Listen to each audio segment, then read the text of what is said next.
Okay. Hi, everybody. You're listening to Group 12 podcast. We're from PH 104 and we're doing this podcast to help with student mental health. And I am Lien D. Today, joining with me are Camila, Ryan, and Cheyenne. We're going to talk about mental health on college students today, especially San Jose State University students.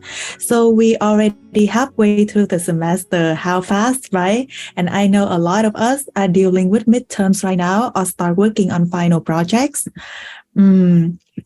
It's normal to feel stressed and nervous, and some of us even have testing anxiety. So please just relax, spend a few minutes, listen to the music, and come along with us in this podcast.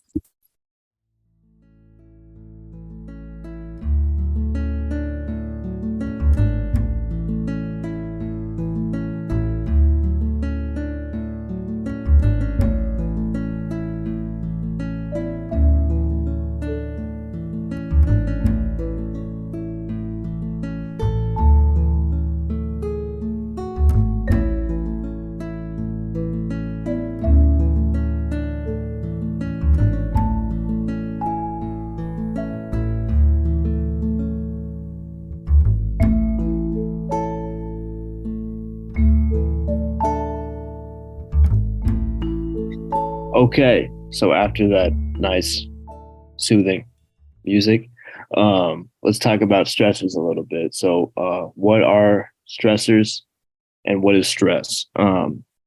So stress is, it can be caused by a number of different things, but essentially it's your body's reaction to stimulus, which it's not really a fan of. You guys have probably all heard about the fight or flight reaction. And it's pretty much raised cortisol levels. And with that, you can certainly feel it mentally and you do. But along with that, you have increased heart rate, increased blood pressure. So it can actually bring about physiological changes, which over time can be unhealthy and lead to a lot of negative outcomes. So that's why we try to talk about it and see what we can do. But, for SJSU upperclassmen students, there are some specific stressors that we want to talk about today and kind of get a grasp on and try to recognize. So there, a couple could be commuting or finances, because SJSU is a large commuter school. And we do have a big population of people coming from all around the Bay. So commuting, that can definitely be a big stressor, sitting in traffic, dealing with people on the road, dealing with rising gas prices and all of that fun stuff. Yeah, I come from Gilroy, and while it's not too far with gas and everything, it's still quite a bit that adds up. And I have heard that San Jose State students do take some of the most units out of other colleges. And personally, I work 3 jobs and, do school full time. So it's a very full schedule. And, well, it is the Bay Area, but I just feel like that is a lot for students to take on. I can totally relate to, beside the driving time and the gas prices. I commute from Fremont to San Jose State. So I would say that's a good 25 to 30 minutes without traffic. And the thing that actually stressed me out the most is parking. We don't have enough parking for every single student. Parking is expensive. We pay a lot, but still it first come, first serve. And even if you come early, but not early enough, you wouldn't be able to find parking. So on the day that I have classes, I come to school super early, and that stressed me out too. Yeah, so, both of these things are just stuff on top of what is already going on in people's lives and outside of school and work, which can also be major stressors. You have midterms coming up and finals. And also just, personal life stressors that can come about, serious life events, like somebody gets hurt in your family or anything any other big changes in your life, I think is a really big, it becomes hard for students to try to manage everything at the same time. Especially during this pandemic, it's been a lot with people getting sick and work too, laying off people, trying to keep the number of people low within the building so they can social distance. It definitely adds to the stress. And then speaking of the pandemic, beside all of that, I developed testing anxiety during the pandemic because beside from the material that I have to study and I have to note up, I also worry about Wi-Fi. Like, what if my internet acts up during the exam? Would my professor believe me? Would I get enough time? Would I get extension to finish my exam? And that was like really stressed me out. There was that one time that in my biology class, we just did a simple quiz and then my Wi-Fi acts up and I couldn't follow with the quiz. Then I asked the TA to open up the quiz and give me 5 more minutes because I lost 5 minutes. And he said that was out of his control and he couldn't give me that extra 5 minutes. Then I thought I told him that was out of my control too. I did not get a control over that, but he still did not give me that 5 minutes. And then I failed that quiz. Then when it comes to exam, like I was so worried before the exam, which I shouldn't be, I should be relaxing. Probably relaxing is not the right word, but I should focus on studying for the material instead of worrying about the internet. But I got so nervous to the point that I actually emailed the professor, the lecturer, and all of the TAs about it. So they agreed to give me an extension in case my Wi-Fi acts up, but luckily it didn't. So yeah. That's good. Yeah, I experienced the same problem as well. I'm kind of on the outskirts of Gilroy, and our Wi-Fi or our internet connection in general just isn't the best. So that's definitely happened to me too, that I lose connection in the middle of a test and it kind of tells you, you don't have connection. And so it doesn't save your material, and that's scary. Yeah, definitely. You could take a whole midterm or final, and then at the end, if you cut out, you lose everything, and then you have to go through this whole ordeal with a team. And that this is just stuff on top of what everybody's already signed up with and is really dealing with. So at first, when I developed the stress and depression during COVID-19, I think that I shouldn't complain about that because that was in mid-2020 where people are dying, people are suffering, people are on ventilation. So I think that me stressing over the couple of classes are not valid and I shouldn't complain about that. My problem is not as big as other people's problem. So that would look really bad if I complain. So I just keep everything to myself and I struggle alone till the day that I was in community college back then, and there was a day that I went to a webinar that talked about mental health, and they said just because the world is turning upside down right now, doesn't mean that your feelings are not valid. So my feeling was still valid, and I tried to cope with my stress by going outside. Everything was shut down by then, but I went outside for a little walk. Then when I come back, I make my own coffee and I watch my favorite video on YouTube before starting to study. And also I take small break between two. So when the COVID vaccine came out and everything became better, I start going out more often. So by going out, it means that I go to the coffee shop. Sometimes I shy away from going alone and I ask my friends to go with me. But most of my friends, they have a busy life for themselves too. They sometimes don't have time to go out, and that's a luxury for most of us. So even when you're alone and you're sad, go outside. It's hard to go by yourself, but just try and go by yourself and you will feel 100 times better. Trust me on that. Have a day for yourself and do something fun. Sometimes it could be like buying a lip balm, getting your favorite coffee, or going for a walk. It will make you feel better. Anyone want to share how you cope with stress too? Cheyenne, you want to take us there? Yeah, I also just enjoy going out for walks as well. Even when I really don't want to, just a moment out with some vitamin D definitely does wonders. But I also find that I visit my niece, my little niece, she's 2, and just her, running out of the house saying, "Auntie, Auntie," it's just, that definitely just melts everything away, and I can kind of have a second with her. We did trick-or-treating with her last night, and it was just the cutest thing. She was a pumpkin. Aw, that's so cute. But yeah, I just, try to take some time for myself and visit with her. Give myself a break. Yeah, and then there was one more thing. When I stressed out, I heard a lot of people said that meditation would help, and I tried that a few times. However, it did not help me. I know that it helped the majority of people. So sometimes I wonder, I might have done something wrong during the meditation, but it's so hard for me to not thinking anything and just stay there and focus on something. I might have got the concept wrong, or probably meditation did not work for me. I know that something might work for a lot of people, might not work for you or for me.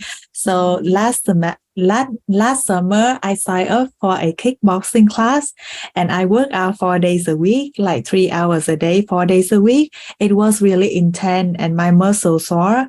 But after the first week, I get used to it, and it's helped my mental health a lot.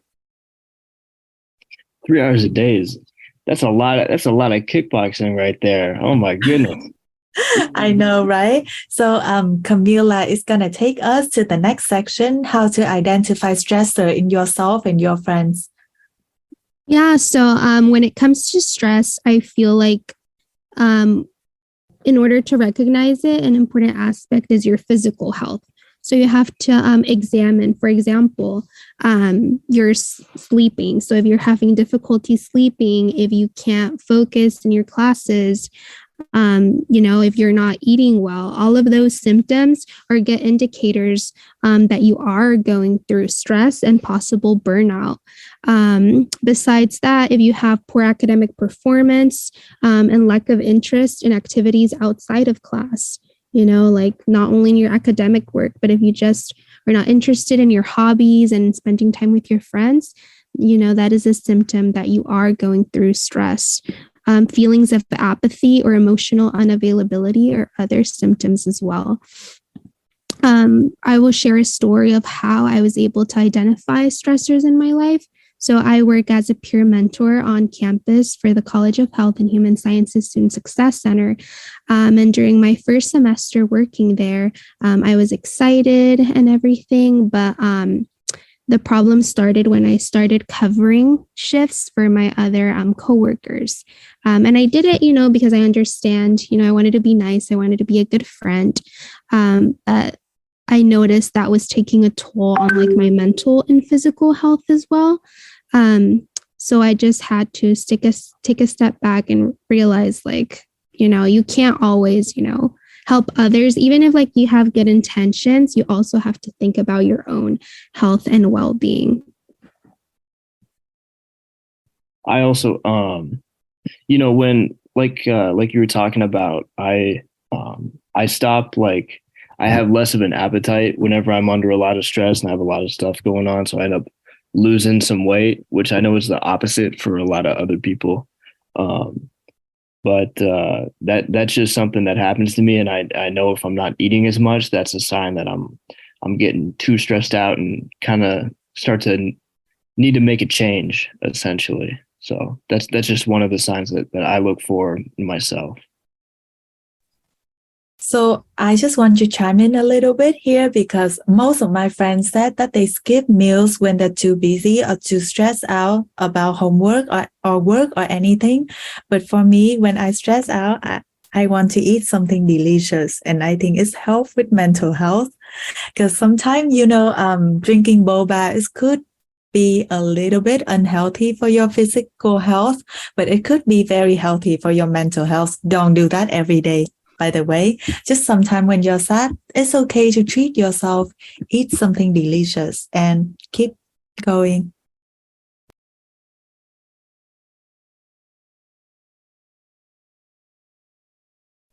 Well, sorry, hold on. I don't know if you can hear the clock in the background.